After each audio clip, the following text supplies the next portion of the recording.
Hello everyone, welcome to online academy. तो इस video के माध्यम से हम एचपी टेट के कुछ एक इंपॉर्टेंट एमसीक्यू डिस्कस करने वाले हैं और मेनली ये हिस्ट्री से रहने वाले हैं। जैसे कि आपको पता है भाई कि जो एसएसटी है उसकी वेटेज कितनी है एचपी टेट में, तो उसकी वेटेज 60 है और उसमें जो है आउट ऑफ 60 आपको देखने को मिलेंगे 30 जो है 5 to 37 क्वेश्चन। कई बार 40 भी देखने को मिले हैं। तो कहाँ से देखने को मिले हैं? सिर्फ और सिर्फ हिस्ट्री से मिले हैं आउट ऑफ 60 में से। ठीक है, इसी की मैंने बात करी। और बाकी जो है आपको ये तो वेरी करता रहता है, या तो 35 हो सकता है, 37 40 के अराउंड। लेकिन वहीं पे दूसरी साइड हमें देखने को मिलता है बाकी सब्जेक्ट्स की वेटेज आपको कितनी मिलेगी। जो बाकी रह जाते हैं, पॉलिटी हो गया, इकोनॉमिक्स हो गया, जियोग्राफी वगैरह, तो उसमें भी आपको 20 to 23 क्वेश्चन देखने को मिल ही रहे हैं, है ना, अप्रॉक्सीमेटली। अगेन वेरी करेगा, जब इसमें चेंजेस दिखेंगे तभी तो इसमें चेंजेस दिखेंगे, क्योंकि क्वेश्चंस तो 61 है ना हमें, तो इसमें भी देखने को मिलेगा। फिर जो बाकी क्वेश्चन रह जाते हैं उनमें पॉलिटी की ज़्यादा वेटेज है, उसके बाद जिसे कहते हैं जियोग्राफी, फिर हमें इकोनॉमिक्स देखने को मिलता है। तो ये तो कुछ करके मतलब हमने ये डिस्कस कर लिया कि भाई ऐसे ऐसे कुछ करके क्वेश्चंस बनते हैं। अब बात करते हैं, आपको ये तो आइडिया कि एसएसटी तो बहुत ही इंपॉर्टेंट है, लेकिन उसमें भी हिस्ट्री और भी ज़्यादा इंपॉर्टेंट है, क्योंकि हिस्ट्री जो है, और ऐसा नहीं टफ क्वेश्चंस थे। आपको पता है हिस्ट्री में क्या क्या सब्जेक्ट रहते हैं? एंशिएंट हिस्ट्री रहती है, मिडिवल हिस्ट्री रहती है, मॉडर्न हिस्ट्री रहती है। और फिर बात करें वर्ल्ड हिस्ट्री के भी 2 से 3 क्वेश्चन हर बार देखने को मिले हैं, और ऐसा नहीं टफ थे। अभी लास्ट टाइम देख लो आप, जून का अगर आपने क्वेश्चन एनालाइज करा क्वेश्चन पेपर, तो क्वेश्चन क्या बना था कि भाई जो वर्ल्ड वॉर सेकेंड है उसका एंड कब हुआ था? कब हुआ था? 1945 में। हो सकता है नेक्स्ट टाइम पूछ लिया जाए कब शुरू हुआ था वर्ल्ड वॉर सेकेंड। तो आपको देखना है वर्ल्ड वॉर फर्स्ट और सेकेंड देख लेते हैं। वर्ल्ड वॉर फर्स्ट जो है 1914 में शुरू हुआ, 18 में ख़त्म हो गया। वर्ल्ड वॉर सेकेंड की बात करें तो इसका देखने को मिलता है 19 जो है 39 में शुरू होता है और 45 में एंड हो जाता है ना। तो ये कुछ एक मतलब बहुत ईजी क्वेश्चन बनते, ऐसा नहीं था, टफ थे। और फिर मॉडर्न से देख लो आप, उसमें डायरेक्ट अभी मैंने क्वेश्चन आपको दिख भी रहा होगा कि जो है जून का है, जून में पूछा गया था। इसमें एमसीक्यूज ही नहीं रहने वाले हैं, कुछ एक पीवाईक्यूज भी रहेंगे और अलग अलग एग्जाम में जो बार बार पूछे गए हैं वो भी रहेंगे। लेकिन जो है इसके अलावा ये ना एनसीईआरटी बेस्ड क्वेश्चन है, जो भी है जितने हमने मतलब पीवाईक्यूज के अलावा रखे हैं एनसीईआरटी बेस्ड है। आपको पता है भाई एनसीईआरटी से ही तो क्वेश्चन बनते हैं, डायरेक्ट क्वेश्चन। ठीक है, तो अगर आपने अच्छे से स्टडी करी है ना, तो आपके क्वेश्चन जो है इजीली अभी आप अटेम्प्ट कर पाओगे। और मतलब जब आप इस वीडियो को पूरी देख लोगे तो आप अपना जो है स्कोर बता सकते हो कि कितना स्कोर जो है आपने करा इस पर्टिकुलर जो है क्लास में। जैसे कि मैंने बात करी, उसके बाद क्या पूछा था? बैटल ऑफ प्लासी से डायरेक्ट क्वेश्चन बन गया था, 1757 है। बैटल ऑफ बक्सर से बना था, 1764 है। हो सकता है अगली बार बन जाए भाई कि रिवोल्ट ऑफ 18 से बन जाए 1857 के, कि उसको और किस किस नाम से जाना जाता है। कुछ भी क्वेश्चन बन सकते हैं। तो और फिर अगर बात करें एंशिएंट हिस्ट्री की, तो इसमें भी कुछ टफ नहीं था क्वेश्चन। जैसे अभी इसका ध्यान आ रहा है, तो बिम्बिसार कौन सी डायनेस्टी का रूलर था? तो किस डायनेस्टी का था? बिंदुसार नहीं, बिम्बिसार। हरंकिया डायनेस्टी का फाउंडर है ना। और वहीं पूछ ले, ऐसा नहीं पूछा था फाउंडर है क्या है, सीधा पूछा था भाई कौन सी डायनेस्टी से जो है हमारे पास बिलोंग करता है। पूछा था धनानंद जो लास्ट रूलर था वो कौन सी डायनेस्टी का था, ऐसा करके था धनानंद से, तो वो नंदा डायनेस्टी का था, है ना। आपको देखने को मिला धनानंद बहुत फेमस है, नंदा डायनेस्टी से रिलेट करता है। तो बहुत ईजी ईजी क्वेश्चन थे मैंने रखे हैं, आगे चलकर क्वेश्चन आपको दिखेंगे कि भाई जैसे मॉडर्न में ले लो एक क्वेश्चन, तो उसमें पूछा था साइमन कमीशन इंडिया कब आया था? सबको आइडिया है भाई कि कब आया था, 1928 में आया था, 2 साल पहले ही पहुंच गए थे भाई साहब। तो ये कुछ एक चीज़ें जो है हम जो है डिस्कस करने वाले हैं, पीवाईक्यूज प्लस इंपॉर्टेंट एमसीक्यूज, और एनसीईआरटी बेस्ड है सारे क्वेश्चन। आपको पता है टेट में एनसीईआरटी की ही जो है क्या वेट, यानी कि पूरी जो मेन रोल निभाती है वही निभाती है, उसी से डायरेक्ट डायरेक्ट क्या बनते हैं, क्वेश्चन बनते हैं। इसीलिए अगर आपने नहीं पढ़ी है अब तक, तो अभी आपके पास टाइम है, क्योंकि एक बार डेट अनाउंस हो गई तो उसके बाद आपको 20 डेज फॉर्म फिलिंग के लिए मिलते हैं, है ना। फॉर्म फिलिंग की डेट की बात करी हूँ, और उसके बाद प्लस 30 डेज मिलते हैं आपको, इनके पूरा एक मंथ मिलता है। 50 डेज हैं फिर आपके पास, एक बार अगर डेट अनाउंस हो गई। और जब तक डेट अनाउंस नहीं हो रही, तो ऐसे मान के चलो कि आपको अभी भी मौका है, क्योंकि जब डेट अनाउंस होगी 20 डेज आपके फॉर्म में निकल गए, उसके बाद अभी ये मैं ऐसे ही नहीं बोल रही हूँ, आपने प्रीवियस पैटर्न अगर इनका देखा हो, तो जब इन्होंने डेट अनाउंस करी 20 डेज फॉर्म फिलिंग के लिए दिए, और उसके बाद ठीक एक मंथ के बाद इन्होंने एग्जाम करवा दिया आपका कंडक्ट। तो इसीलिए उसके बाद ना ऐसा हो जाता है, फॉर्म फिलिंग डेट आएगी, फिर आपको ये रहेगा कि भाई फॉर्म फिलिंग डेट तो खत्म होगी, अब जो है कब जो है डेट अनाउंस करेंगे, है ना। टेंटेटिव तो पहले ही आ जाती है ना। पर जो है फिर भी हम मतलब मान के चलते हैं, है ना, कि ठीक है आपके जो है 50 डेज ही मिलते हैं आपको। जिस दिन डेट अनाउंस होगी तो फिर उसके बाद आपको ऐसा लगेगा भाई कि टेंशन में आ जाते हैं हम, कि फिर हमारे पास जो हम वो जो है काउंटिंग करने लग जाते हैं, हम चल पड़ेंगे उल्टे कि ठीक है अच्छा 50 49 ऐसे देखने लग जाते हैं। तो इसीलिए जब तक डेट अनाउंस नहीं हो रही फॉर्म फिलिंग की, आप ना आराम से पढ़ाई करो, जितना हो सकता है उतने अच्छे से पढ़ो, तो देखते हैं, खैर ये तो और सारी बातें हो गई। अब देखते हैं हमारे पास है फर्स्ट क्वेश्चन क्या रहने वाला है। मैंने कहा कि भाई PYQ है, तो इसमें जो है जब बैटल ऑफ प्लासी जो है कब हुई थी 1757 में हुई थी। राइट आंसर ए रहने वाला है। बक्सर की बात कर लेते हैं तो 1764 में हुई थी। PYQ है, दोनों नहीं रखे हैं, इसके ही थ्रू मैंने आपको समझा दिया। देखते हैं नेक्स्ट क्वेश्चन। नेक्स्ट क्वेश्चन रहने वाला द प्रेसिडेंट ऑफ जो था sorry the first president of INC was, तो INC का फर्स्ट प्रेसिडेंट कौन थे, इनके फर्स्ट अध्यक्ष कौन देखने को मिलते हैं, तो मिलते हैं ऑप्शन ए। राइट आंसर रहने वाला WC बैनर्जी। आपको आइडिया भी INC की स्टैब्लिशमेंट से क्वेश्चन बनता है। 1885 में इस्टेब्लिश हुई थी, वो भी दिसंबर में। किसके द्वारा इस्टेब्लिश करी गई थी, AO ह्यूम के द्वारा, उसको क्रेडिट जाता है ना, AO ह्यूम है, उन्हीं को क्रेडिट जाता है इस्टेब्लिशमेंट का। बात करें फर्स्ट, हमने बात करी WC बैनर्जी ने जो क्या करा था, इसको प्रिसाइड करा था, जो हुई थी दिसंबर। और स्पेसिफिक लें तो स्पेसिफिक डेट पूछी गई है, जलियांवाला बाग में पूछी थी, स्पेसिफिक डेट हो सकता है इसमें ही पूछ ली जाए। 28 दिसंबर 1885 है ना। तो अगर बात करें तो WC बैनर्जी ने प्रिसाइड करा था इस टाइम जो है, और ये 3 से 4 दिन तक चलती है। शुरुआत की डेट ये मानी जाती है कि स्टार्ट इस डेट पे हुई थी। और इसके बाद अगर बात करें तो ये पहले ना पुणे में होने वाली थी। पूछा जा सकता है पहले वेन्यू कौन सा डिसाइड हुआ था। बाद में यहाँ आपको देखने को मिलता है प्लेग जो फैला हुआ था, तो उसके बाद हमें देखने को मिलेगा कि वेन्यू चेंज करके बॉम्बे ले गए। और बॉम्बे में कहाँ, तेजपाल जो संस्कृत कॉलेज करके एक तेजपाल गोकुलदास संस्कृत कॉलेज है, बॉम्बे में है। वहाँ पे फिर हमें देखने को मिलेगा कि ये जो है INC का फर्स्ट सेशन होगा। एंड इसमें 72 डेलीगेट्स जो है, कितने लोगों ने पार्टिसिपेट करा था, 72 लोगों ने करा था। ध्यान में रख लेना, क्वेश्चन बन सकता है। देखते हैं नेक्स्ट क्वेश्चन। नेक्स्ट क्वेश्चन रहने वाले हैं the Simon Commission came to India in PYQ है। मैंने अभी आपको डिस्कस मतलब अभी जस्ट डिस्कस करा कि भाई साइमन कमीशन से क्वेश्चन बना था, तो इसमें ऑप्शन ए राइट आंसर रहने वाला है। ठीक है, तो किस चीज़ के लिए आया था, तो जो हमें देखने को मिलता है 1919 में मॉन्टेग्यू चेम्सफोर्ड करके एक जो है एक्ट पास करा था, जो 1921 में इम्प्लीमेंट हुआ था, जिसके तहत हमें देखने को मिलता है कुछ एक प्रोविजन जिसमें डायरकी प्रोविंसेस पे क्या करी थी, इम्प्लीमेंट करी थी। तो जो डायरकी इम्प्लीमेंट करी थी उसको ना देखने को आना था, इन्होंने 10 साल बाद एक कमीशन का गठन करना था ब्रिटिशर्स के द्वारा, ताकि जो है इंडिया उसके अकॉर्डिंग अच्छे से काम कर पा रही है। वो है रिस्पॉन्सिबल गवर्नमेंट की रिस्पॉन्स इनकी अपनी जो है गवर्नमेंट नहीं सॉरी अपनी कंट्री की रिस्पॉन्सिबिलिटी लेने के लिए जो है सक्षम, उसे हम रिस्पॉन्सिबल गवर्नमेंट दे सकते हैं या नहीं दे सकते हैं। तो वो ना डायरकी उन्होंने एक जो है ऐसा समझो टॉफी दी थी कि भाई आप ना इसको 10 साल तक, ताकि इंडियन चुप बैठ सकें। और जो है फिर भी उसमें भी इन्होंने गड़बड़ कर दी कि 10 साल भी पूरे नहीं होने दी, क्योंकि 21 में इम्प्लीमेंट हुआ था। तो वैसे तो फिर इनको कब आना चाहिए था, 30 के अराउंड। इन्होंने 27 में गठन करके 28 में साइमन कमीशन इंडिया भेज दिया। प्रोटेस्ट देखने को मिलेगा बड़े लेवल पे पूरी इंडिया में, साइमन कमीशन गो बैक के नारे देखने को मिलेंगे। ये भी पूछा जाता है कब जो है इनके नारे देखने को मिले हैं। तो उसके बाद जो है इसमें ना फिर एक जो है, जब लाला लाजपत राय जी कहाँ पे लाहौर में प्रोटेस्ट कर रहे होते हैं, वहाँ पे लाठीचार्ज के दौरान उनके सर पे जो है लाठी लगती है, और कुछ टाइम बाद उनकी डेथ देखने को मिलती है। बुरी तरह से इंजर्ड होते हैं और फिर बाद में डेथ देखने को मिलती है।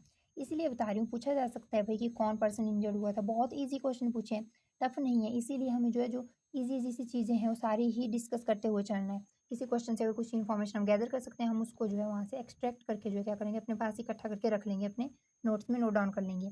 देखते हैं नेक्स्ट क्वेश्चन। तो नेक्स्ट क्वेश्चन रहने वाले हैं which is considered the oldest civilisation of India. तो ये भी PYQ ही है, और इसमें ना थोड़ा सा मतलब ऐसे ही बना था कि कौन सी ओल्डेस्ट सिविलाइजेशन है, और ये जून में ही बना था, जून 2025 में ही बना था। और उसमें ना ऑप्शन में आपको हड़प्पन सिविलाइजेशन दिया था। आपको पता है इंडस वैली सिविलाइजेशन को ही तो हड़प्पन सिविलाइजेशन कहते हैं। और कहा क्यों जाता है, क्योंकि जो इंडस वैली सिविलाइजेशन में फर्स्ट जो साइट मिली थी वो हड़प्पा थी, 1921 में मिली थी दयाराम साहनी जी को, है ना, 1921 में मिली थी। तो इसीलिए जो है इसको हड़प्पन सिविलाइजेशन भी कहा जाता है। तो ऑप्शन में हड़प्पन सिविलाइजेशन हो या इंडस वैली सिविलाइजेशन हो, क्या करना है, टिक करके आना आंसर, कुछ भी हो सकता है। और देखते हैं नेक्स्ट क्वेश्चन। तो नेक्स्ट क्वेश्चन रहने वाला है the Jallianwala Bagh massacre took place again. इससे क्वेश्चन बना था, और पता क्या क्वेश्चन था कि कब हुआ था, डेट पूछी थी, और बहुत नज़दीकी ऑप्शंस थी। ठीक है, उसमें ना जैसे आपको पता है 30 अप्रैल 1919 में हुई थी, है ना। और डेट्स उसमें बहुत नज़दीकी थी, 13 अप्रैल था, 13 मई था दिया हुआ, 13 जून दिया था, एक और ऑप्शन थे, और सब 1919 ही बोला था। ठीक है, तो आपको देख लो कितने नज़दीक की जो ऑप्शन आपको कंफ्यूज करने के लिए दी हुई थी। एंड अगर अच्छे से माइंड में हो कि 13 अप्रैल है, तब तो कोई दिक्कत नहीं थी, आपने टिक कराना सही आंसर। पर वही होता है ना, कंफ्यूज करने के लिए आपको नज़दीकी ऑप्शन देंगे ये। और बात करें कहाँ पे हुआ था, तो पता है अमृतसर में हुआ था, सबको पता है, जो कहाँ है, पंजाब में पड़ता है। देखते हैं नेक्स्ट क्वेश्चन। नेक्स्ट क्वेश्चन रहने वाला है हमारे पास the first ruler of Delhi Sultanat was, तो जो है दिल्ली सल्तनत का पहला शासक कौन था, इंपॉर्टेंट बन जाता है। आपको पता है भाई दिल्ली सल्तनत की इस्टेब्लिशमेंट किसने करी थी, कुतुबुद्दीन ऐबक के द्वारा करी गई थी, है ना। और कौन सी डायनेस्टी इस्टेब्लिश करी थी, मामलुक डायनेस्टी, इसको स्लेव डायनेस्टी भी कहते हैं। इसमें जो है दिल्ली सल्तनत में आपको पता है 5 डायनेस्टी रूल करेगी। स्लेव डायनेस्टी होगी, उसके बाद आपको दिखेगा खिलजी, खिलजी के बाद आपको कौन दिखते हैं, तो जिनको हम कहते हैं तुगलक, है ना। और तुगलक के बाद आपको देखने को मिलता है भाई सैयद आएंगे और फिर लोधी आएंगे, तो 5 डायनेस्टी रूल करेगी, है ना। ये चीज़ ध्यान में रख लेनी है। इसमें फाउंडर किसे माना जाता है, दिल्ली सल्तनत का कुतुबुद्दीन ऐबक को। इससे एक और क्वेश्चन बनता है कि कुतुब मीनार की इस्टेब्लिशमेंट किसने करी थी, या किसके द्वारा शुरुआत करी गई थी इसकी इस्टेब्लिशमेंट की, तो किसने करी थी, कुतुबुद्दीन ऐबक ने ही करी थी। और कब करी थी, आई मीन इसने फर्स्ट स्टोरी ही बनाई थी। इसके बाद इसमें 3 स्टोरी जो है, जो कंप्लीट कौन करता है, इल्तुतमिश करता है। तो जब ये कंप्लीट हुई थी ना आपके जो है कुतुब मीनार, तो कुतुब मीनार में फर्स्ट स्टोरी जो है किसके द्वारा बना मतलब कंप्लीट कर ली गई थी, कुतुबुद्दीन ऐबक के द्वारा। डेथ हो जाती है तो उसके बाद इसको कंप्लीट कौन करता है पूरी तरह से, इल्तुतमिश। वो कैसे करता है भाई, अगली 3 स्टोरीज ने ऐड करवाई तो बन गई 4 स्टोरी। तो ये जो मतलब अगर देखें रियलिटी में तो इसमें 4 स्टोरीज थी, लेकिन अब इसमें 5 दिखेगी। बाद में जब ना तरित संजा जिसे बोलते हैं या फिर बिजली कड़कना, तो जब वो देखने को मिलता है, तो ये ना फोर्थ फोर्थ जो स्टोरी थी, फर्स्ट नहीं फोर्थ स्टोरी का डिस्ट्रक्शन देखने को मिलता है, डिस्ट्रॉय हो जाती है। तो इसीलिए हमें जो है देखने को मिलता है कि FST फिरोज शाह तुगलक इसको क्या करवाता है, रिव्यूट करवाता है फोर्थ स्टोरी को, और इसमें 5th स्टोरी ऐड करता है। तभी इसमें जो आज देखें हम प्रेजेंट डे में तो 5 स्टोरीज दिखती है इसमें, ठीक है। तो यहाँ से इतनी इन्फॉर्मेशन रही। अब देखते हैं नेक्स्ट क्वेश्चन। नेक्स्ट क्वेश्चन रहने वाला the battle of Panipat was fought between, बहुत इंपॉर्टेंट क्वेश्चन है ना। आपको पता है 1526 में हुआ था, और किसके बीच में हुआ था, आपको पता है भाई बैटल ऑफ पानीपत जो है ना, फर्स्ट बैटल ऑफ पानीपत, इसी से तो मुगल एम्पायर की स्टैब्लिशमेंट हुई थी। और किसके द्वारा करी गई थी, बाबर के द्वारा। इतना पता होता तो डायरेक्ट आंसर ये था भाई, बाबर एंड इब्राहिम लोदी, है ना। कि बाबर की फाइटिंग इब्राहिम लोदी से होती है, इब्राहिम लोदी को हराता है और क्या करते हैं 1526 में जो है मुगल एम्पायर की स्टैब्लिशमेंट कर देते हैं। देखते हैं नेक्स्ट क्वेश्चन। नेक्स्ट क्वेश्चन रहने वाला है who launch the non cooperation movement, तो किसके द्वारा असहयोग आंदोलन जो है हमारे पास इसकी शुरुआत की गई थी, तो महात्मा गांधी जी के द्वारा इसकी शुरुआत करी गई थी। और कब अराउंड जो है हमारे पास देखने को मिलता है कि सितंबर जो है 2020 में जो इसकी शुरुआत देखने को मिलेगी। और इसको जो है हम देखेंगे कि कभी इसको कॉल ऑफ करना पड़ता है महात्मा गांधी जी को जो है। तो एक ना इंसिडेंट होता है बहुत ही जो है इंपॉर्टेंट बन जाता है, क्योंकि NCERT में डायरेक्ट इसका वर्णन देखने को मिलता है। तो 5 फरवरी कब मिलता है, 1922 में एक इंसिडेंस होता है। तो इसके बाद जो है अराउंड 12 को कॉल ऑफ कर देते हैं मूवमेंट को। तो इंपॉर्टेंट बन जाता है, पूछें कि कब जो है कॉल ऑफ करा गया था, ये भी NCERT में क्वेश्चन है। तो 12 1922 को, और किस वजह से करा गया था, तो वजह क्या थी, तो वो थी भाई कि एक चौरी चौरा इंसिडेंस हुआ था गोरखपुर यूपी में, उसकी वजह से नॉन कॉपरेशन मूवमेंट या फिर असहयोग आंदोलन को क्या करा था, वापिस ले लिया गया था महात्मा गांधी जी के द्वारा। इसके बाद बहुत क्रिटिसिज्म भी होता है, खैर वो तो बात अलग है। लेकिन अब देखते हैं नेक्स्ट क्वेश्चन। नेक्स्ट क्वेश्चन रहने वाले हैं the partition of Bengal happen, तो कब हुआ था पार्टीशन ऑफ बंगाल, सबको पता है भाई 1905 में हुआ था, है ना, पार्टीशन ऑफ बंगाल, ठीक है। और इस टाइम एक क्वेश्चन बन सकता है कि भाई इस टाइम जो है गवर्नर जनरल कौन था, तो कौन था गवर्नर जनरल, आपको सबको पता है लॉर्ड कर्जन, है ना। और जो है इसको अगर पार्टीशन ऑफ बंगाल को कब जो है हमारे पास वापस ले लिया गया था, तो कब ध्यान में रख लेना, 1911 और 12 कोई भी ऑप्शन में आ जाते हैं, है ना। मेनली 1911 लॉर्ड हार्डिंग के द्वारा टाइम पे वापस ले लिया गया था, ठीक है। और उसके टाइम पे मतलब गवर्नर जनरल था उस टाइम लॉर्ड हार्डिंग करके, तो आपको चीज़ ध्यान में रख लेनी है। देखते हैं नेक्स्ट क्वेश्चन। नेक्स्ट क्वेश्चन रहने वाला है द स्लोगन डू और डाई इज एसोसिएटेड विद, तो डू और डाई यानी कि करो और मरो का नारा किसके द्वारा दिया गया था और किस आंदोलन से एसोसिएटेड है, हम जो है दोनों ही चीज़ें देख लेंगे। तो आपको पता है सबसे पहले तो एसोसिएटेड है ये क्विट इंडिया मूवमेंट से, जो 1942 में हुआ था, और कब 8 अगस्त को इसकी शुरुआत मानी जाती है। और अगर बात करें कि भाई इसको और क्या कहा जाता है, अगस्त ऑफर भी कहा जाता है, सॉरी अगस्त ऑफर नहीं, वो तो अलग बात है, अगस्त जो है मूवमेंट भी कहा जाता है, क्योंकि अगस्त में इसकी शुरुआत हुई थी, कंफ्यूज ना करना, अगस्त ऑफर गलती से बोला गया, अगस्त मूवमेंट भी कहा जाता है इसको। और अगर बात करें तो डू और डाई का जो है नारा दिया किसके द्वारा गया था, महात्मा गांधी जी के द्वारा दिया गया था, ठीक है। चीज़ ध्यान में रखना, क्वेश्चन कैसे भी बन सकता है, आपको पता होना चाहिए। देखते हैं नेक्स्ट क्वेश्चन। नेक्स्ट क्वेश्चन रहने वाले कि the Rowlatt act was passed in, अगर आपसे साइमन कमीशन का पूछा सकता है कब आया था, तो रॉलेट एक्ट से भी क्वेश्चन बन सकता है ना। तो 1919 में जो है देखने को मिलता एक्ट पास करा गया था। सर जो है सिडनी रॉलेट करके थे पर्सन, इसके जो हेड थे कमीशन के, तो उनके द्वारा ये जो हमें देखने को मिलता है कि एक्ट जो है फिर उन्हीं की जो रिकमेंडेशन पे देखने को मिलेगा। तो एक्ट 1919 में दिखेगा हमें, है ना।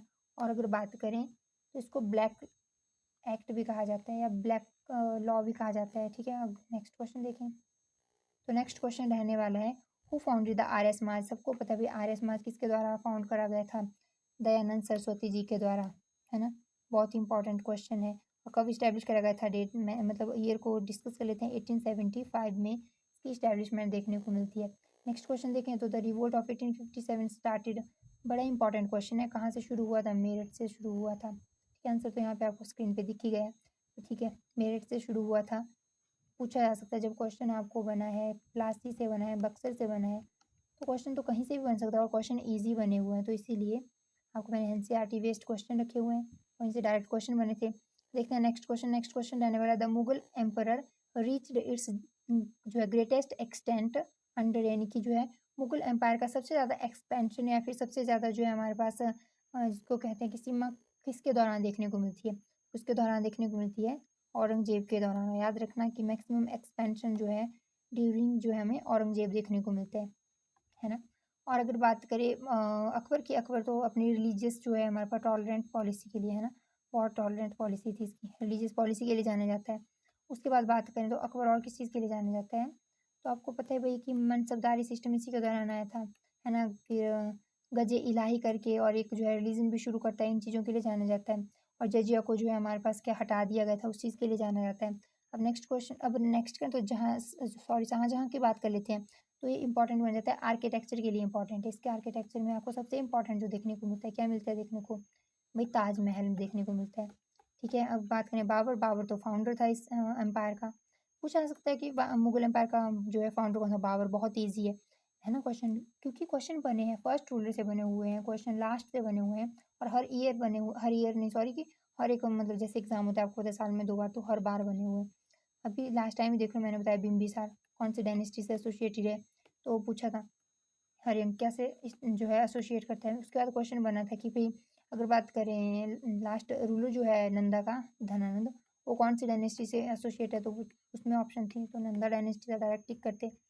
देख ले। अब अगर बात करें एक और चीज़ यहाँ से मुगल एम्पायर की, तो ना जो पेंटिंग सबसे ज़्यादा आपको देखने को मिलेगी जेनिथ पर, यानी कि वो जो है अपने चरम सीमा पर देखने को मिलेगी, तो किसके दौरान मिलेगी देखने को, तो आपको देखने को मिलेगी जहांगीर के टाइम पे। आर्किटेक्चर का पूछा जाए जेनिथ पे मिलती है शाहजहाँ के टाइम पे, है ना। औरंगजेब के टाइम में जो है एम्पायर का सबसे ज़्यादा एक्सपेंशन मिलता है।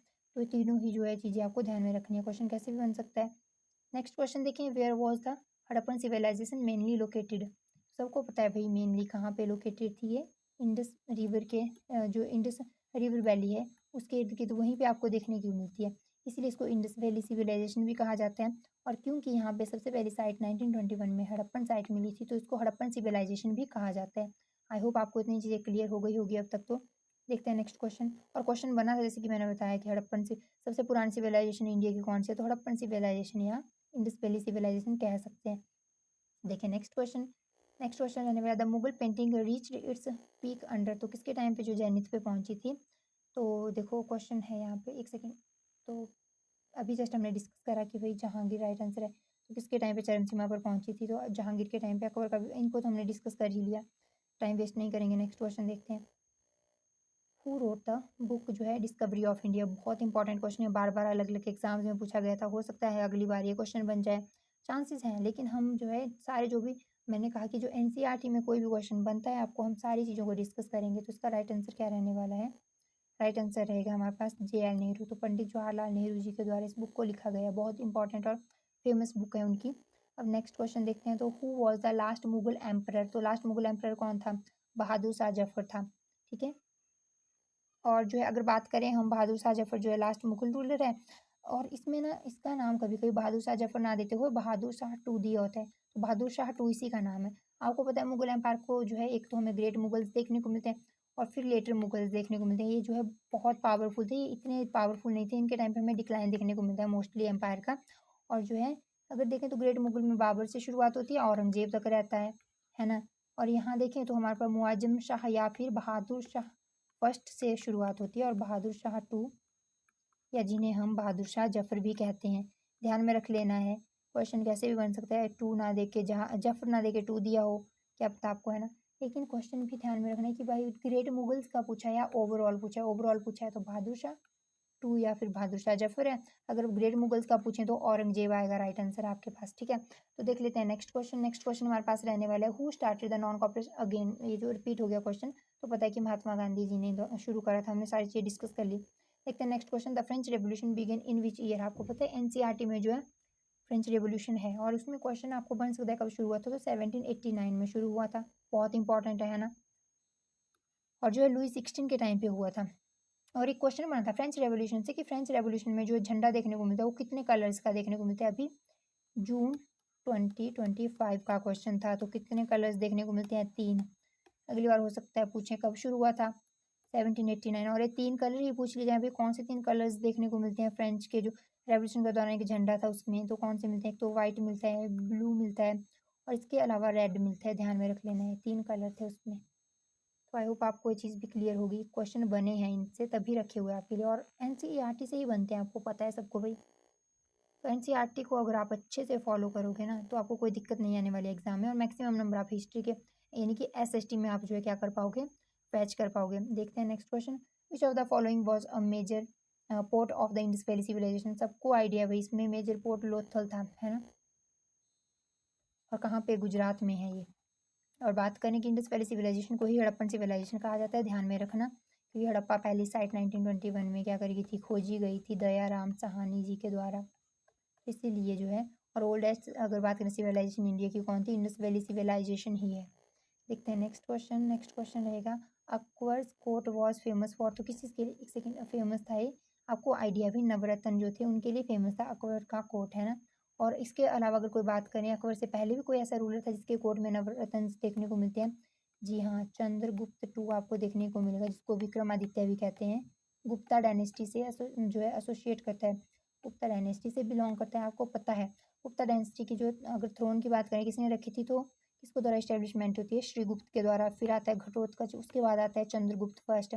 इसी को रियल जो है फाउंडर माना जाता है, क्योंकि जब इसने इस्टेब्लिशमेंट करी थी ना श्रीगुप्त के द्वारा, तो जो है एक रीजनल लेवल छोटे जो एरिया में इस्टेब्लिशमेंट करता है। लेकिन जो है जब मगधा वाला एरिया कंट्रोल करा जाएगा इसके द्वारा, तो फिर हमें देखने को मिलता है कि गुप्ता एम्पायर का जो है क्या मिलता है, मेन जो है रोल देखने को मिलता है हमारी हिस्ट्री में। उसके बाद तो वहीं पे कि चंद्रगुप्त फर्स्ट फाउंडर, उसके बाद समुद्रगुप्त आता है, और फिर आते हैं चंद्रगुप्त टू, जिसको विक्रमादित्य भी कहते हैं, है ना। और क्यों कहते हैं सारी चीज़ें हम डिस्कस करेंगे, क्योंकि इसका जो है उनको वैसे यही देख लेते हैं कि उसको हराया था, इसीलिए इसने विक्रमादित्य की जो उपाधि ली थी। तो देख लेते हैं नेक्स्ट क्वेश्चन। नेक्स्ट क्वेश्चन रहने वाला है, who was known as the iron man of India. तो किसे कहा जाता है आयरन मैन ऑफ इंडिया, सबको आइडिया भाई, सरदार वल्लभ भाई पटेल को जाना जाता है। और आयरन जो है लेडी ऑफ इंडिया कहें तो किसको कहा जाता है, इंदिरा गांधी जी को कहा जाता है, सबको पता है ना। इंदिरा गांधी जी को क्या कहा जाता है, वहीं पे वल्लभ भाई पटेल जी को क्या कहा जाता है, जो आयरन मैन ऑफ इंडिया और iron lady of India Indira Gandhi ji, है ना। वहीं पे महात्मा गांधी जी की हमने बात करी भाई कि ठीक है, नॉन कॉपरेशन मूवमेंट देखा इनका हमने, फिर क्विट इंडिया मूवमेंट देखा जिसमें करो या मरो का नारा दिया था, और एससी बोस के द्वारा। अब इनके बारे में हम डिस्कस करेंगे आगे चल के, जब इनके बारे में क्वेश्चन आगे रखे गए हैं। देखते हैं नेक्स्ट क्वेश्चन। नेक्स्ट क्वेश्चन रहने वाला है, who founded the Indian national Congress. तो किसके द्वारा इस्टेब्लिशमेंट करी थी, हमने जो है शुरुआत में डिस्कस कर लिया था।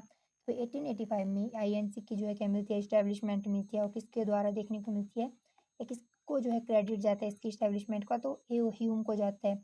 और फर्स्ट जो प्रेसिडेंट कौन थे इसके, WC बनर्जी थे, है ना। और कितने लोगों ने पार्टिसिपेट करा था इसमें, 72 में। कहाँ हुआ था फर्स्ट सेशन, तो बॉम्बे में हुआ था, तेजपाल गोकुलदास संस्कृत कॉलेज करके कॉलेज था बॉम्बे में। पहला जो वेन्यू था वो पुणे था, लेकिन वहाँ प्लेग की वजह से नहीं हो पाया था, है ना।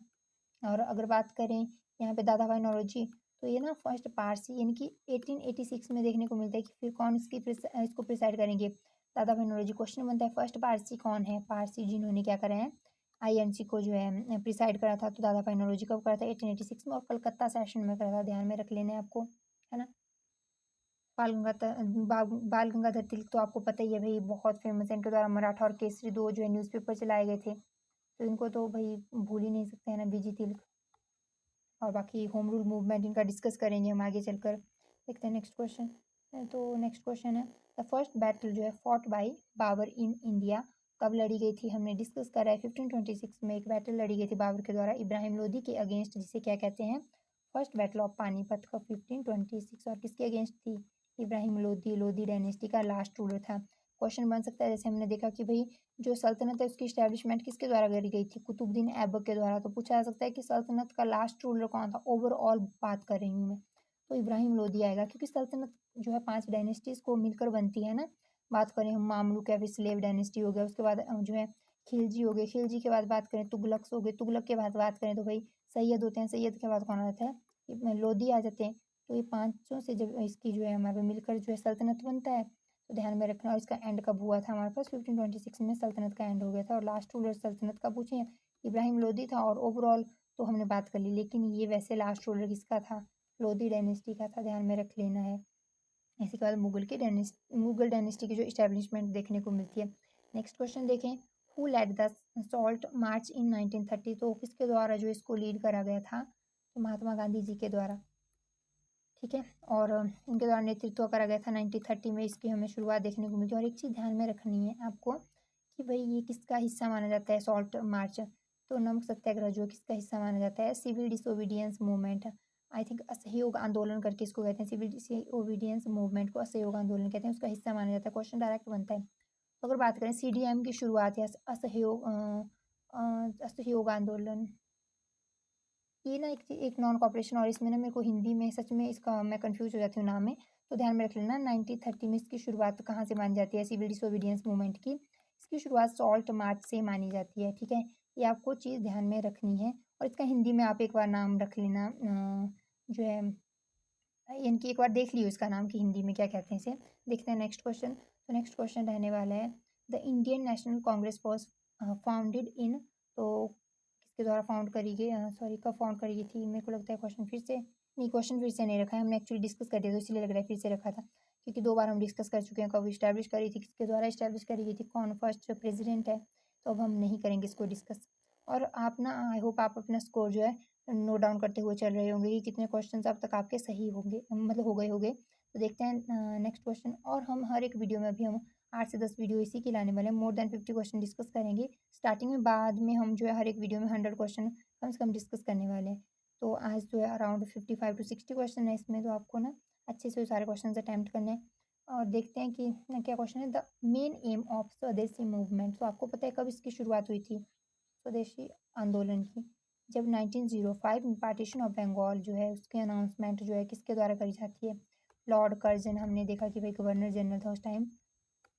तो हमें रिएक्शन के तौर पे अगस्त में क्या देखने को मिलेगा, फिर देखने को मिलेगी कि भाई एक जो है स्वदेशी मूवमेंट जो है उसकी क्या होगी, शुरुआत होगी। और इसका मेन एम था boycott of foreign goods, boycott करना शुरू कर दिया उन्होंने, फॉरेन गुड्स को जलाए बड़े लेवल पे कपड़े है ना, फॉरेन गुड्स जो थे, तो चीज़ ध्यान में रख लेनी है। और ये जो है इसमें नेक्स्ट क्वेश्चन रहने वाला है हमारा, तो नेक्स्ट, और हाँ अगस्त 1907 ध्यान में रखना तब शुरुआत हुई थी उसकी, अगर पूछ लिया जाए। नेक्स्ट क्वेश्चन रहेगा, the main revenue system of Mughal empire, तो इनका मेन रेवेन्यू सिस्टम क्या था, जमींदारी सिस्टम था, रैयतवाड़ था, महलवाड़ था या जागीरदारी था। सबको पता है भाई कि जमींदारी सिस्टम इनका मेन सिस्टम था, है ना, मुगल्स का। हम देखते हैं नेक्स्ट क्वेश्चन। तो नेक्स्ट क्वेश्चन रहने वाला है, the battle of Haldighati was fought between, बहुत इंपॉर्टेंट क्वेश्चन है, पूछा जा सकता है कब हुआ था। अच्छा इसका ना आप बताओगे कब हुआ था, मैं आपको हिंट दे देती हूँ, पता है कि भैया औरंगजेब नहीं, सॉरी अकबर का जो है टाइम पीरियड कब था, 15 के अराउंड बैठता है ना वो, और 1607 तक बैठेगा। और एक्चुअली 1556 के टाइम पे बैठ जाता है, 1607 तक रहेगा रूलर, है ना। तो आपको एक चीज़ बतानी है कि भाई ये हल्दी घाटी हुई कब थी, इसी के बीच में होगी। और 50, चलो मैं बता देती हूँ, तो 1574 या 75 के बीच में होगी, आपको ये चीज़ बतानी है, सच में इसी के दौरान हुई थी या कहीं आगे पीछे, आपको ये बतानी है।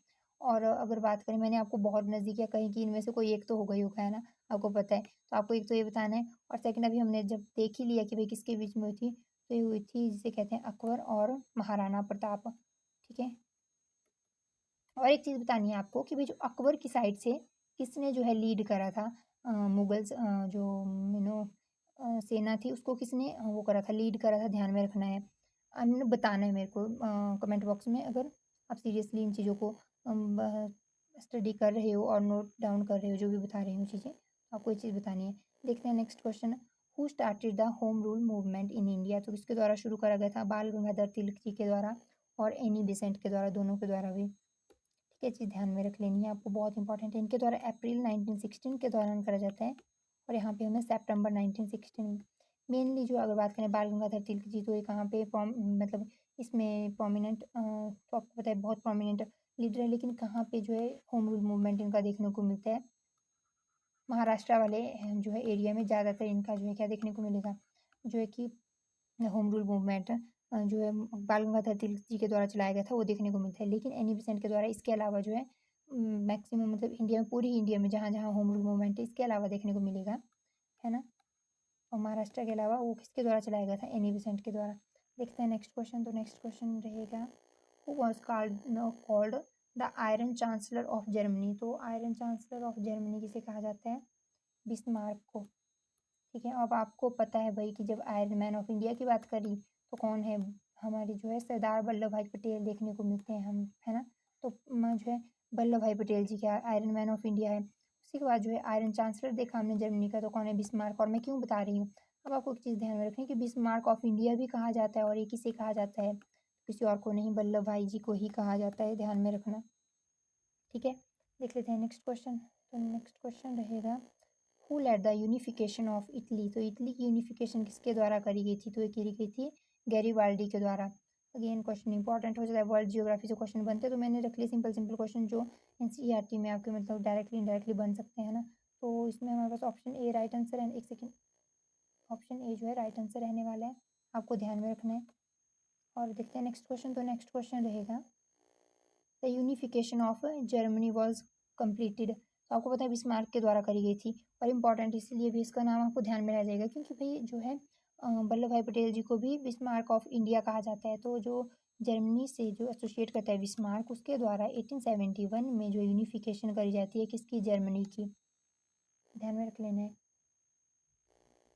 और अगला क्वेश्चन रहेगा, देन नेपोलियनिक वॉर्स हेल्प, जो है हमारे पास स्प्रेड, तो जो है हमारा नेपोलियन युद्ध, एक सेकेंड, इसमें रहेगा किस बात को फैलाने में मददगार थे। तो किस चीज़ को रहे थे फैलाने में मददगार, तो नेशनलिज्म के लिए जो है इंपॉर्टेंट माना जाता है। देखते हैं नेक्स्ट क्वेश्चन। तो नेक्स्ट क्वेश्चन है, who was the first governor general of independent India. इसमें ना हमारा फर्स्ट गवर्नर जनरल पता कौन रहने वाला है, माउंटबेटन। ध्यान में रख लेना, first governor general of independent India पूछा है तो कौन रहेगा, माउंटबेटन। लेकिन फर्स्ट गवर्नर जनरल ऑफ, नहीं, फर्स्ट इंडियन गवर्नर जनरल, यहाँ पे अगर इंडियन लग गया होता ना, first Indian governor general of India, तो सी राजा गोपालाचारी होते। क्योंकि जब ना 1947 में ब्रिटिशर इंडिया से चले गए तो उस दौरान जो है फर्स्ट गवर्नर जनरल कोई बने थे, जो कौन थे, वो थे माउंटबेटन। उसके बाद जो सेकंड गवर्नर जनरल कौन बने, सी राजा गोपालाचारी। और सी राजा गोपालाचारी ऐसे देखा जाए तो सेकंड गवर्नर जनरल बने 1947 के बाद, लेकिन फर्स्ट इंडियन थे जो गवर्नर जनरल बने। तो इसीलिए क्वेश्चन कैसे बनता है, फर्स्ट गवर्नर जनरल ऑफ जो इंडिया, जो इंडिपेंडेंट इंडिया कौन बनता है, तो बनता है माउंटबेटन। लेकिन first Indian governor general of India, sorry independent India, independent का ध्यान रखना है, कौन बना, सी राजा गोपालाचारी। और यही जो है लास्ट जो है Indian governor general of independent India भी थे। इसके बाद जो है गवर्नर जनरल की जो पोस्ट एंड हो जाती है, इनकी जो था एक पद वो खत्म हो जाता है ना गवर्नर जनरल का। हालांकि वो अलग फिर रूप से आगे देखा जाएगा, लेकिन फिलहाल हम जो है इसी चीज़ को डिस्कस कर रहे हैं, तो वहीं तक जो है सीमित रहेंगे। अगला क्वेश्चन रह गया, which ruler established the Mughal dynasty in India. तो किसके द्वारा इस्टेब्लिश करी गई है, बहुत बार देख लिया अब तो हमने, तो अब कुछ है अच्छे से बैठ गया होगा माइंड में, तो बाबर। और नेक्स्ट क्वेश्चन की बात करें, नेक्स्ट क्वेश्चन रहने वाला, the famous Qutub Minar was build by. हमने देख लिया इसका जो है कि किसके द्वारा इस्टेब्लिश करी गई थी, तो कुतुब मीनार सॉरी कुतुबुद्दीन के द्वारा इस्टेब्लिश करी गई थी। कंप्लीट पूछे तो इल्तुतमिश के द्वारा करी गई थी। और जो है रिव्यूड की देखें तो फिरोज शाह तुगलक ने करी थी, है ना। और फिर मैंने बताया कि एक स्टोरी इसके द्वारा, तीन इसके द्वारा कंप्लीट होगी, चार स्टोरीज। फोर्थ स्टोरी का देखने को मिला है कि भाई वो ना बिजली कड़कने की वजह से उसका डिस्ट्रक्शन हो गया था। तो फिर एफ जो है फोर्थ स्टोरी को रिव्यूड या फिर कहें जो है हमारे पास रिकन्स्ट्रक्ट करवाने के बाद फिफ्थ स्टोरी जोड़ेगा इसमें, कितनी होगी, फाइव स्टोरीज हो गई। अब आगे चल के देखने को मिलता है कि जो है फिर से इसमें ना कुतुब मीनार में कुछ जो है दिक्कत, इनकी थोड़े ऐसे समझ लो क्रैक्स वगैरह कुछ भी मतलब प्रॉब्लम हो आगे वो देखने को मिलेगी, तो उसको जो है कौन सही करवाएगा या इसको फिर से रेनोवेट अब कौन करवाएगा, तो सिकंदर लोदी। तो सभी कुतुब मीनार से जुड़े हुए हैं, ध्यान में रख लेना, है ना। कुतुब मीनार के जो है अगर शुरुआत देखें तो कुतुबुद्दीन के द्वारा करी गई थी, फर्स्ट स्टोरी रखी गई थी उसके द्वारा। और अगली 3 स्टोरीज जो कंप्लीट मानी जाती है कुतुब मीनार किसके द्वारा, इल्तुतमिश के द्वारा कंप्लीट करी गई थी। 4th स्टोरी में हमें देखने को मिलता है भाई बिजली कड़कने से क्या होता है, थोड़ी बहुत प्रॉब्लम हो जाती है उसमें, तो फिरोज शाह तुगलक उसको रिव्यूड करवाएगा, साथ में 5th स्टोरी जोड़ेगा, फिर इसमें 5 स्टोरीज होगी।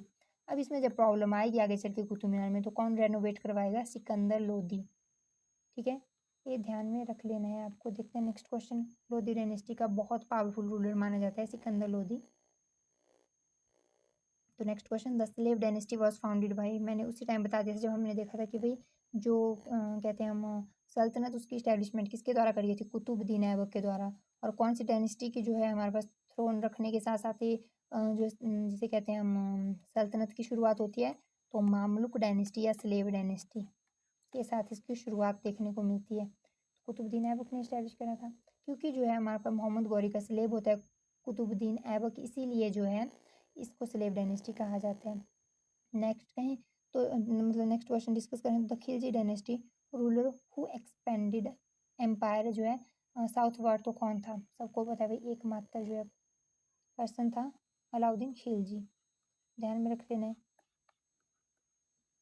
और गयासुद्दीन खिलजी करके तो ये तो गयासुद्दीन तुगलक होना चाहिए था, तो ऑप्शन आप कैंसिल कर सकते हो। उसके बाद बलबन, ये तो पता है भी सबको कि कौन से एम्पायर से, तो स्लेव डायनेस्टी से ही। हालांकि इलवरी टर्क था ये, लेकिन स्लेव डायनेस्टी में ही रूलर माना जाता है। जब जो है इल्तुतमिश की जो है आगे जितने भी जिसे नसीरुद्दीन शाह करके एक जो है इल्तुतमिश का ही आगे सक्सेसर मिलता है, उसको हटा के खुद जो है थ्रोन को कंट्रोल कर लेता है। और इल्तुतमिश तो आपको पता ही है भी सेकंड रूलर, उसको स्लेव जो ये खुद स्लेव था, किसका स्लेव माना जाता है, तो जिसे कहते हैं हम कुतुबुद्दीन ऐबक का स्लेव था। नेक्स्ट क्वेश्चन देखिए, दादा भाई नौरोजी वॉज नोन एज, तो किस नाम से जाना जाता है दादा भाई नौरोजी को, तो इनको जाना जाता है हमारे पास जो grand old man of India. वैसे आंसर भी दिख गया आपको। देखते हैं नेक्स्ट क्वेश्चन। नेक्स्ट क्वेश्चन रहने वाला है, the Tughlaq dynasty was founded by, तो किसके द्वारा फाउंड करी गई थी तुगलक डायनेस्टी, तो ये करी गई थी गयासुद्दीन तुगलक के द्वारा, जिनको गाजी मलिक भी कहा जाता है। हो सकता है गयासुद्दीन तुगलक ऑप्शन में ना हो, गाजी मलिक ऑप्शन में हो, है ध्यान में रख लेना है आपको। देख लेते हैं next question. Mohammad bin Tughlaq is known for, तो बहुत फेमस रूलर है जो है गयासुद्दीन तुगलक के बाद जो है सेकंड रूलर तुगलक डायनेस्टी का कौन बनेगा, मोहम्मद बिन तुगलक। और इनको जो है अलग अलग नामों से जाना जाता है, लेकिन फिलहाल हम क्वेश्चन तक ही जो है सीमित रहेंगे, बाकी डिस्कस करेंगे आगे चलकर। तो जो है इनके जो एक्सपेरिमेंट्स थे एंड कंट्रोवर्शियल पॉलिसीज थी, उसके लिए जाना जाता है एमबीटी को, है ना। तो देखिए नेक्स्ट क्वेश्चन। नेक्स्ट क्वेश्चन रहेगा, the first Mughal emperor of India was, तो कौन था first Mughal emperor, Babur. Question जो है अलग अलग तरीके से बन सकते हैं, इसलिए मैंने हर तरीके से आपको क्वेश्चन रख लिया है कि भाई ऐसे बने तो आपको आंसर तो वही रहेगा, है ना। क्वेश्चन अलग तरीके से पूछा जा सकता है पर आंसर तो वही रहता है। आपको पता है भाई, आपको इसलिए कोई भी चीज़ जब पढ़ते हो तो आपको ये चीज़ देखनी है उस टाइम पे कि किस तरह से क्वेश्चन बन सकते हैं, इससे वो ज़्यादा जरूरी होता है सोचना। तो देख लेते हैं, क्वेश्चन ऐसे भी बन सकता है कि बाबर ने जो है फर्स्ट बैटल ऑफ पानीपत जो 1526 में लड़ी गई थी, वो किसके अगेंस्ट लड़ी थी, है ना, इब्राहिम लोधी, ध्यान में होना चाहिए। अगेन एक अलग तरीके से क्वेश्चन बन गया ना। उसके बाद दिन ए इलाही वॉज इंट्रोड्यूस्ड बाई, तो किसके द्वारा इंट्रोड्यूस करा गया था दिन ए इलाही, ये करा गया था अकबर के द्वारा। ऑप्शन है इसमें राइट आंसर रहने वाला है, और अराउंड 1582 में इसको मीन शुरू करा गया था।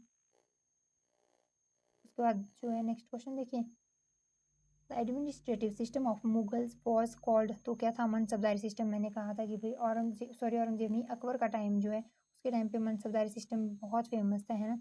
और जब्ती सिस्टम भी जो है एक इम्पॉर्टेंट माना जाता है ना। देखिए आगे, उसके बाद आ जाते हैं हमारे पास, और जो है कौन जो इनसे रिलेट एसोसिएट करता है, तो आपको पता है टोडरमल। तो ध्यान में रख लेना कि टोडरमल पूछा जा सकता है कि वो किसके टाइम पे था, तो किसके टाइम पे था, अकबर के टाइम पे था, बहुत इंपॉर्टेंट पर्सन है। आगे देखें तो औरंगजेब री इम्पोज, तो औरंगजेब के द्वारा क्या री इम्पोज करा गया था, तो आपको देखना है कि जजिया जो है औरंगजेब के द्वारा री इम्पोज करा गया था।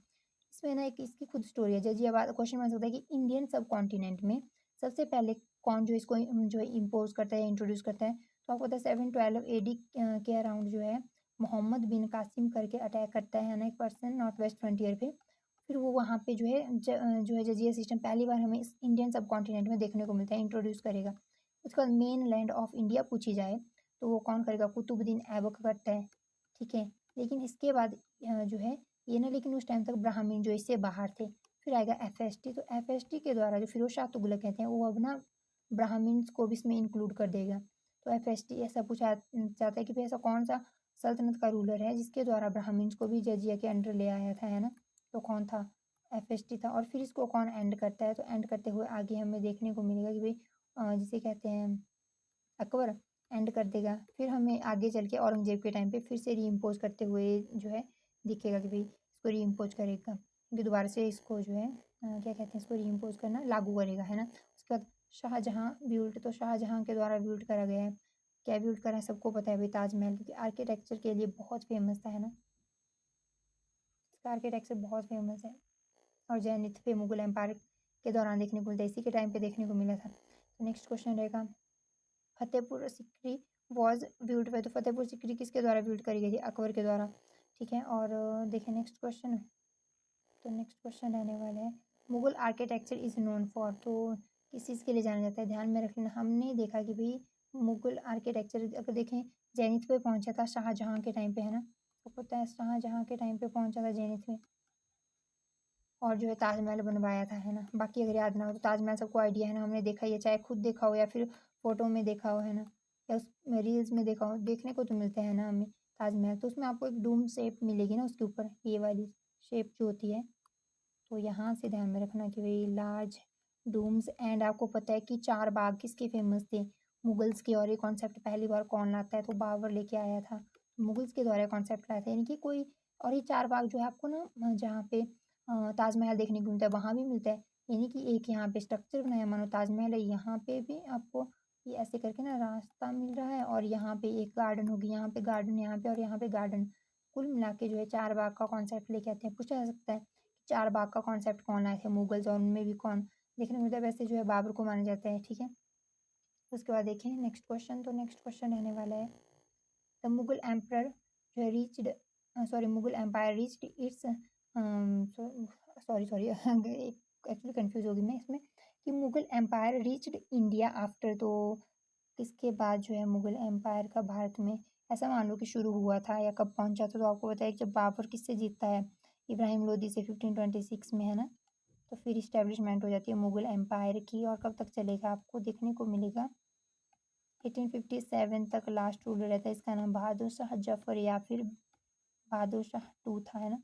ध्यान में रख लेना, नाम कुछ भी पूछा जा सकता है। तो बाबर जो है इसने शुरुआत इनकी इस्टेब्लिशमेंट करी थी।